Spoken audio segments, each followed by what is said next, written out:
solución a crisis en el sistema de salud pública. Médicos mantienen huelga. Hospitales continúan sin insumos y medicamentos. Vicepresidente Fuentes Soria califica de seria propuesta de nuevo impuesto lanzada por comisionado de la CICIG. Parqueos y estacionamientos en la mira de los diputados. Ley reguladora de tarifas podría ser conocida en próximas plenarias. Corte de Constitucionalidad contraviene plan de austeridad del Estado. Magistrados se recetan bono de productividad equivalente a un salario. Detienen a 4 hombres que se hacían pasar como investigadores de la Policía Nacional Civil. Tensión en zona 4 de Misco por permanencia de Roxana Valdetti en hospital privado. Autoridades aumentan medidas de seguridad. Subdirector de cárcel del Boquerón es asesinado por sicarios dentro de bus extraurbano. Transporte pesado continúa provocando muertes y accidentes. Tráiler embiste motocicletas en carretera de la costa sur. Caída prematura de gobierno conservador en Portugal. Izquierda rechaza programa de Pedro Passos Coelho y provoca dimisión. Guatemala define alineación para enfrentar a Trinidad y Tobago. Caribeños ya están en el país.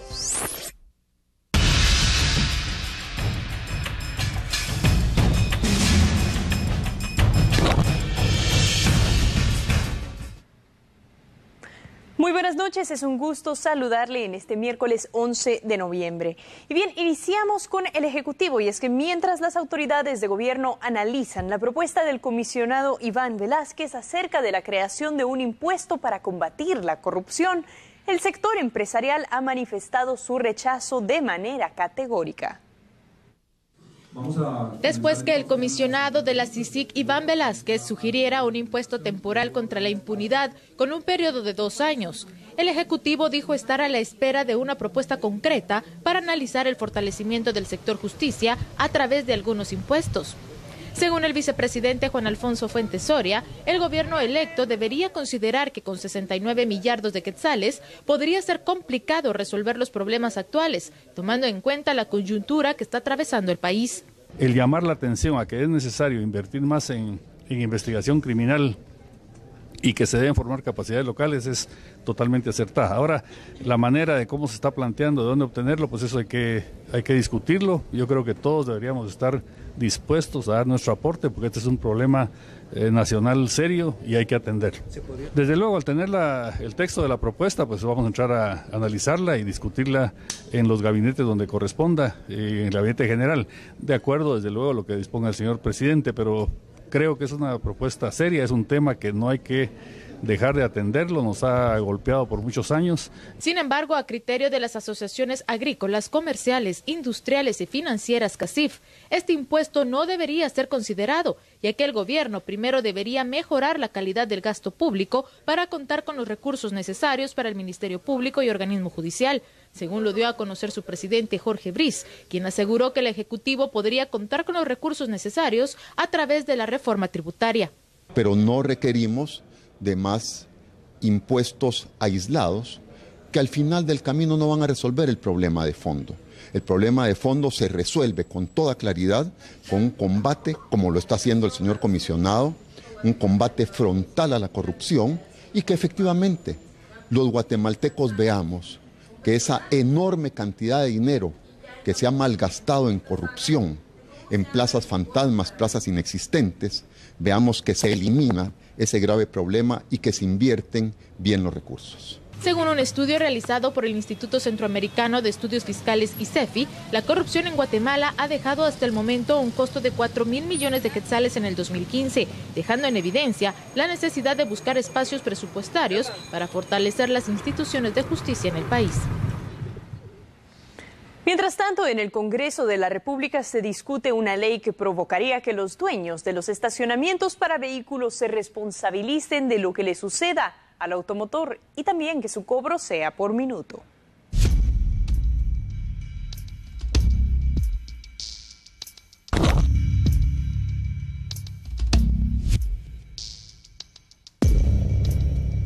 Desde el pasado 14 de octubre de 2008, la Dirección Legislativa del Congreso de la República mantiene archivada una iniciativa de ley que dispone regular el estacionamiento de vehículos en parqueos públicos y privados. Diputados independientes pretenden darle vida a dicha propuesta que regularía no solamente el cobro del parqueo, sino responsabilizaría a los propietarios de los estacionamientos por cualquier daño, robo o perjuicio provocado al automotor bajo su cuidado, siempre y cuando no involucre a terceros. De acuerdo a los parlamentarios que impulsan el debate de la iniciativa de ley, se pretende que la aprobación de la misma se dialogue en el hemiciclo la próxima semana de urgencia nacional. Pensamos de que la próxima semana, el día martes, la vamos a estar presentando de urgencia nacional. En este momento es imposible que usted vaya a un centro comercial, a un restaurante o a un parqueo y que existan rótulos donde dicen no nos hacemos responsables por el daño causado, a pesar que usted está pagando por un servicio. La ley lo que pretende es regular que todos los parqueos se hagan responsables por los vehículos que estén estacionados dentro del mismo. La ley regularía el precio en dos modalidades: determinado, donde se debe prestar el tiempo del servicio previamente pactado con el usuario, y el indeterminado, donde se cobraría el tiempo gastado por minuto. Otra de las regulaciones de la ley sería que los propietarios de los parqueos se verían obligados a adquirir un seguro contra daños o robos a vehículos para poder cubrir cualquier desembolso, además de tener a la vista las obligaciones del propietario. Eso es la intención, es de que ya no puedan acometerse los abusos, ya que ahorita vienen las compras de fin de año. Creo que va a ser una ley que todos los países de Centroamérica tienen. Guatemala es el único que no tiene esta ley, y esto sumado a la iniciativa de tarjetas de crédito que recién aprobamos, que fue promovido por un diputado de la bancada independiente, esperamos nosotros estar ayudando al guatemalteco. Las municipalidades serían las encargadas de otorgar las autorizaciones y velar porque se cumpla la ley, además de establecer un reglamento regulatorio. Y los altos mandos de la Policía Nacional Civil han ordenado aumentar la seguridad en los alrededores del hospital privado donde se encuentra internada la exvicepresidenta Roxana Baldetti. A continuación le contamos cuál fue el motivo de esa decisión. Vecinos de la zona 4 de Misco continúan en desacuerdo con la permanencia de la exvicepresidenta Roxana Baldetti en el sanatorio privado de especialidades que se ubica en el interior de la colonia Valle del Sol. Según ellos, la tranquilidad del lugar se ha desvanecido con la llegada de la exfuncionaria y el ingreso constante de fuerzas de seguridad y particulares armados que rodean el sector. Muchos hombres así de particular fuertemente armados y están filmando todo. Si uno pasa ahí inclusive en carro lo filma, si uno voltea a ver lo filman y pues uno pues ya siente que como que si estuviera encarcelado en su propia colonia. Pues. Desde que Baldetti fue internada en ese hospital, los vecinos salieron a las calles para rechazar la medida, mostrando carteles con mensajes contra la exvicepresidenta.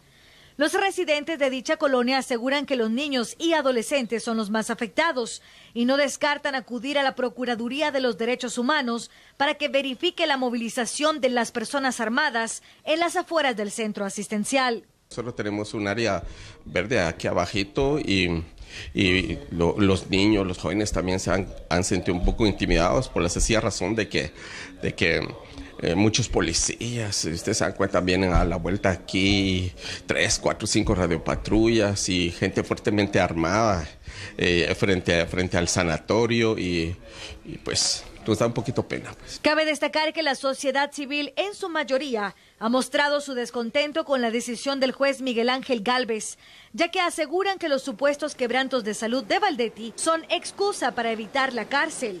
Además, porque las constantes pruebas médicas que debe realizar el INASIF para corroborar su condición se traduce en gastos innecesarios para el Estado.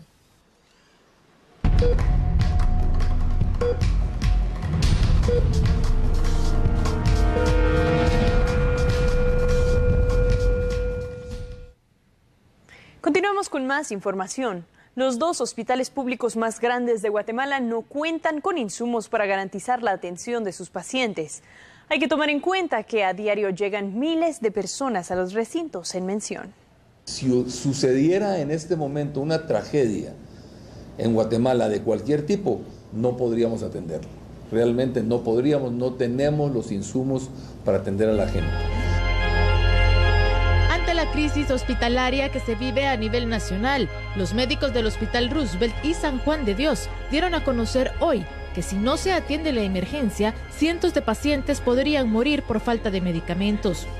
Según la Asamblea de Médicos del hospital, al menos el 40% de los pacientes internados en el nosocomio corren peligro de morir y piden de urgencia reunirse con el presidente de la República, Alejandro Maldonado, ya que el Roosevelt no puede declararse en alerta para atender las emergencias que surgen durante las fiestas de fin de año. Hemos tenido que utilizar tal antibiótico o tal antifúngico porque no contamos con el ideal. Y eso lo vemos en el área crítica. De 10 pacientes, por ejemplo, 3 o 4 en el día, tenemos que modificar el tratamiento, aunque no es el ideal, para modificarlo con los medicamentos que tenemos. Hasta hoy, farmacia nos informó que hay 23 medicamentos en cero. El problema acá es que nos comenzamos a centrar públicamente solo en los medicamentos que hablamos, que son 27. Sin embargo, la crisis no es eso. La crisis en realidad es que el Hospital Roosevelt necesita ser abastecido. Esta crisis podría extenderse hasta 10 días, según lo indicó Carlos Soto, director del Hospital Roosevelt. ¿Cuál es la función real que estamos haciendo ahorita el Hospital Roosevelt? Es un hospital de pura emergencia. No estamos operando ni haciendo nada más que pura emergencia. Hay un momento en que se nos pueden agotar los insumos para la emergencia y 10 días más, 2 semanas más, no podemos aguantar realmente. Mientras esto sucede en el Roosevelt, en el Hospital General San Juan de Dios, los médicos del nosocomio se reunieron con el ministro de Salud, Mariano Rayo, para discutir la situación financiera del hospital, que está a punto de colapsar también. Y para no suspender la atención a los pacientes y quedarse sin medicamentos, necesitan 133 millones de quetzales para poder terminar el año y pagar parte de la deuda que se tiene a proveedores. Según lo indicaran, los medicamentos se están agotando y la comida se ha tenido que racializar para no dejar a los pacientes sin alimento, y se espera que la próxima semana se les dé una respuesta ante la situación. Definitivamente hay personas mucho más afectadas por esta crisis, y es que pacientes VIH positivo y sus familiares buscan el apoyo de los derechos humanos. Aseguran que el sistema de salud en Guatemala no los toma en cuenta y constantemente son víctimas de discriminación. Decenas de personas se congregaron este miércoles en la zona 1 capitalina para solicitar el acompañamiento de la Procuraduría de los Derechos Humanos para apoyar a las personas con VIH-Sida. Andrea González, de la organización Gente Positiva, asegura que los pacientes no han recibido su tratamiento completo en el Seguro Social debido a la grave crisis por desabastecimiento que atraviesa la red hospitalaria. Estamos aquí presentes colocando velas porque queremos una respuesta de la PDH por el desabastecimiento que está de medicamentos antirretrovirales para las personas que viven con VIH, que nos están siendo afectadas. La organización Gente Positiva encendió varias velas fuera de la sede de la PDH para simbolizar a las personas que han fallecido por falta de medicamentos. Según esta organización, diariamente reciben entre 10 y 15 denuncias de pacientes que temen por su vida debido a que al no suministrarles los antirretrovirales, son vulnerables a contraer cualquier otra enfermedad. En otra información, la decisión de otorgar un bono de productividad a los trabajadores de la Corte de Constitucionalidad ha traído más polémica que beneficios. Aunque el país se encuentra en medio de una crisis económica, más de 288 trabajadores de la Corte de Constitucionalidad han recibido el denominado bono de productividad, aprobado por la magistrada presidenta Gloria Porras, quien indicó que el desembolso de un mes laboral para cada trabajador obedece como un incentivo a la responsabilidad y el compromiso adquirido con la justicia del país, que mostraron todos sus colaboradores. La entrega de la bonificación, que ha sido catalogada como revolucionaria, ha sido fuertemente criticada por la ciudadanía. La mayoría de letrados hicieron un esfuerzo extraordinario de trabajar más de 8 horas diarias. Desde que asumí la presidencia, pude observar a todo el personal de la Corte trabajando más allá de las 4 hasta las 10 de la noche para poner sus mesas al día. Venía los sábados y los domingos y el personal estaba trabajando. La presidenta del máximo órgano constitucional fue cuestionada acerca de la postura que le merecía la devolución del bono superior a los 72,000 quetzales que le fue entregado al magistrado Roberto Molina Barreto, y esta fue su respuesta. Mire, yo no puedo hablar por el magistrado Molina Barreto. Considero que las preguntas que ustedes quieran hacerle a él las debe responder él. Yo voy a responder por mi responsabilidad institucional de haber otorgado el bono y de explicar las razones por las cuales se ha otorgado. Es importante mencionar que el desembolso que realizó el área de finanzas de la CC para entregar el bono de productividad fue superior a los 3.2 millones de quetzales.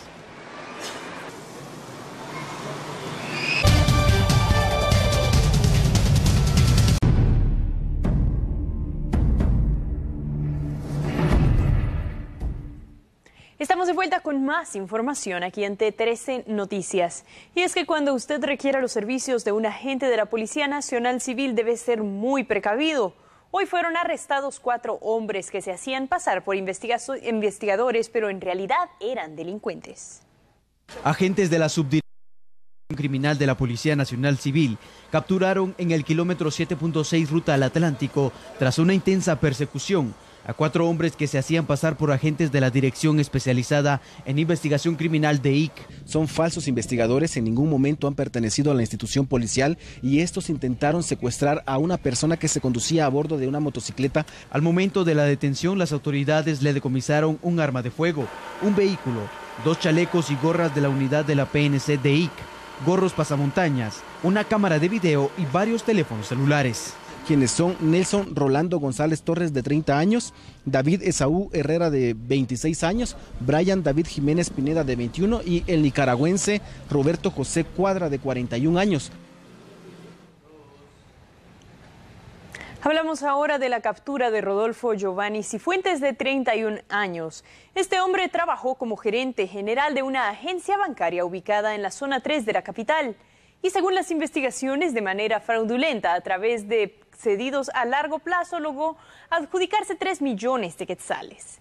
En el automóvil del sujeto, la policía encontró documentos que serán determinantes para demostrar su culpabilidad en los tribunales de justicia. También continúan las operaciones en el interior del país para combatir el narcotráfico. En el segundo día de acciones en el departamento de San Marcos, la policía reporta ya la erradicación de más de 6 millones de matas de amapola, distribuidas en 424 plantaciones. Las autoridades han estimado el valor de lo incautado en más de 174 millones de quetzales. También se destruyeron 280 matas de marihuana valoradas en cerca de 100,000 quetzales. El operativo continúa y las ejecutándose, y hasta hoy no se reportan personas capturadas. Y minutos después de tomar por asalto a los pasajeros de un autobús en la ruta interamericana, 3 presuntos integrantes de la banda Los Escarabajo fueron arrestados por la policía. Yelson Alfredo Aguirre Mos, de 19 años, Eric López Rodríguez, de 32, y Nelson Herrera López, de 32, están acusados de constantes atracos en la mencionada carretera. Y según versiones de los testigos, antes de que llegara la policía, un pasajero trató de repeler el hecho y fue herido de bala. La policía les decomisó varios objetos de valor, así como un vehículo.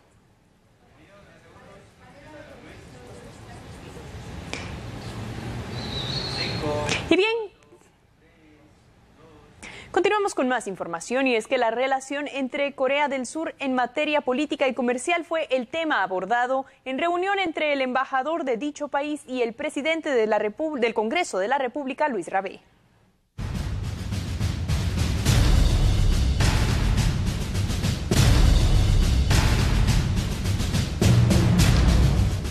Para nosotros es bienvenido que podamos fortalecer esta amistad que debe existir entre nosotros como ciudadanos del mundo, y que fortalezcamos nuestra democracia en Guatemala y la democracia también en Corea.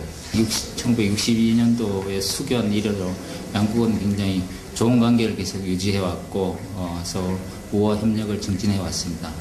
양자 관계뿐만 아니라 다자무대에서 서로 긴밀히 협력하는 좋은 관계였고. Nos informan que son más o menos 150 empresarios de su país que están acá invirtiendo.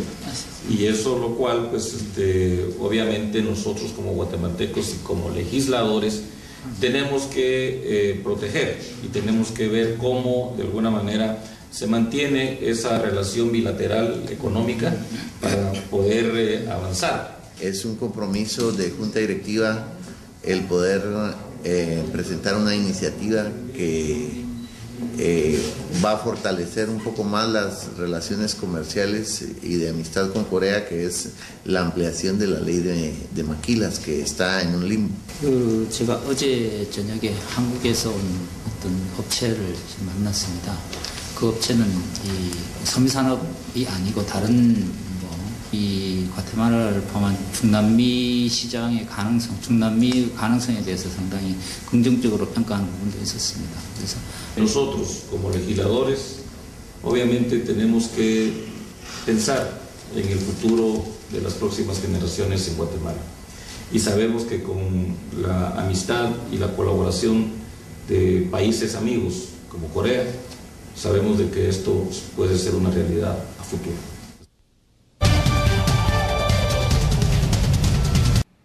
Estamos de vuelta y abrimos este bloque informativo ampliando otro de nuestros titulares. Esta tarde, 2 trabajadores del sistema penitenciario fueron asesinados a tiros en el interior de un autobús cuando la unidad transitaba por el kilómetro 70 en la ruta hacia El Salvador, jurisdicción de Santa Rosa. Más tarde, las autoridades revelaron a Radio Cadena Sonora la identidad de las víctimas. El piloto Merlin Mateo Gutiérrez, de 27 años, y el subdirector interno de la cárcel El Boquerón, Jorge Maynor Ramírez Ramos, de 45. Las primeras líneas de investigación señalan que el crimen habría sido ordenado por pandilleros de la Mara Salvatrucha recluidos en esa cárcel, aunque hasta el momento son datos extraoficiales.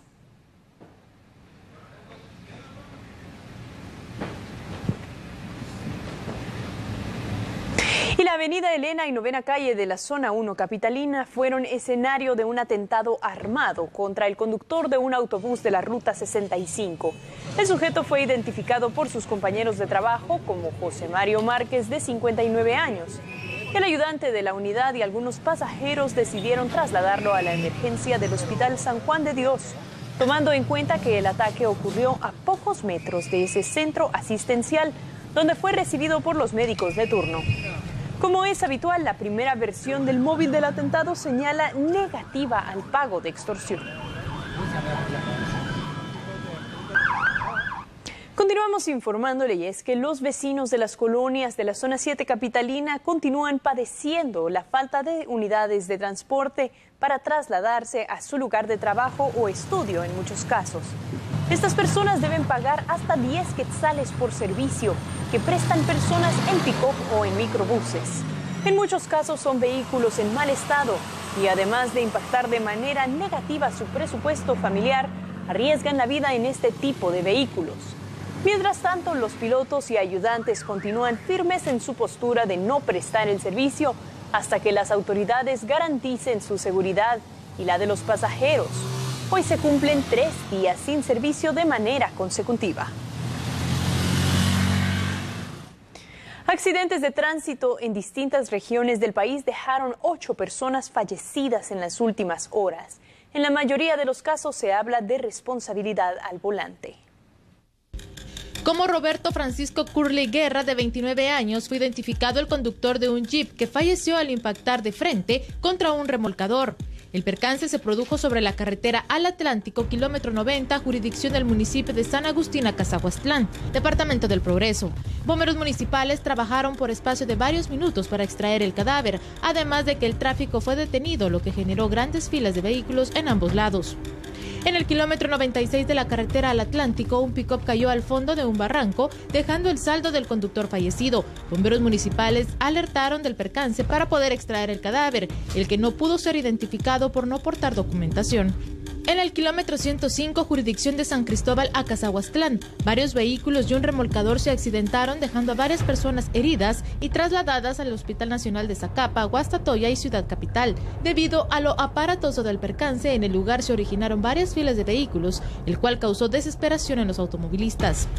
4 personas fallecieron en el kilómetro 89 de la ruta al Pacífico frente a la entrada del cantón El Bosque en un trágico accidente. Hasta el momento se desconoce las causas del mismo, por lo que fiscales del Ministerio Público se presentaron al lugar para las diligencias respectivas. En el percance resultaron involucrados 2 motocicletas y un tráiler. Los cadáveres de 2 adolescentes que tenían 3 días de haber desaparecido fueron localizados por pobladores este miércoles en el río Michatoya, en el kilómetro 44 de la antigua ruta entre la cabecera de Escuintla y Palín, informaron autoridades. Se presume que ambos menores delinquían en Palín. En el kilómetro 203 ruta a Retauleu, que conduce a Champerico, una camioneta que transportaba jornaleros impactó contra un pick-up, dejando a los pasajeros fallecidos por el fuerte impacto.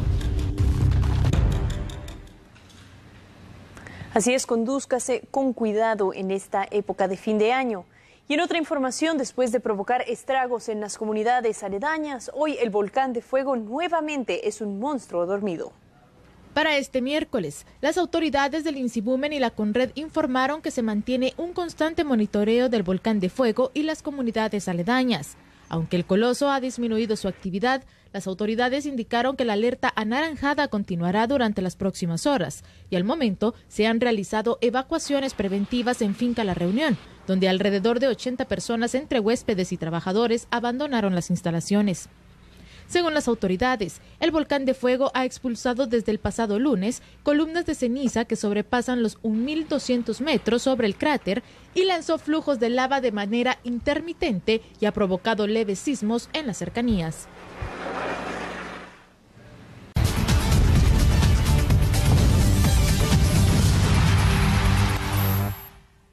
Buenas noches, en horario especial debido a la transmisión que en algunos minutos inicia desde el Estadio Marquesa de la Ensenada con el juego correspondiente al torneo de apertura entre Deportivo Marquense y Municipal, que lo podrá seguir aquí por Canal 13. Nos da tiempo para hablar de selección nacional y a continuación le presentamos las últimas novedades porque estamos en cuenta regresiva para ese importante y trascendental partido del próximo viernes a las 19 horas. Que lo puede seguir a través de Televisiete, hoy definiendo algunos aspectos tácticos y la alineación: Iván Sopeño, Mota iría al arco, Hamilton López, Elías Enoc Vázquez y Denis López en la línea del fondo, Stefano Chincota, que se incorporó, iría por derecha, por izquierda Moisés Hernández. La novedad sería José Manuel Contreras y Freddy Thompson en el centro del campo para que queden arriba Marco Pablo Papa, Carlos Humberto Ruiz y Gerson Tinoco. Mientras tanto que en lo dirigencial no se pusieron de acuerdo la CONRED y la Federación Nacional de Fútbol. Resulta que la CONRED únicamente avaló 18.303 aficionados para el partido del próximo viernes. La Federación había solicitado que se ampliara a 25.000, sin embargo la CDAG incumplió con lo que había solicitado la CONRED. Hoy habló el presidente de la Federación Nacional de Fútbol y también el secretario de la CONRED. Por circunstancias ajenas a nuestra buena voluntad como federación, va a dejar de asistir mucha gente porque ya no podemos aumentar el aforo. Nosotros cumpliremos las normas como están establecidas por seguridad, por muchas cosas que nos explicaba el ingeniero. No es CONRED, no es la federación. Hoy entiendo perfectamente que es una situación propiamente los que dictan las normas, y en ese sentido es Confederación. Yo me imagino por el aspecto financiero, paró los trabajos, no cumplió con algunos objetivos que gentilmente nos explicaron los ingenieros. Pues lo que nosotros explicábamos es de que no es un asunto discrecional, sino es una fórmula matemática que está publicada desde el 2011 en la norma de reducción de desastres número 2.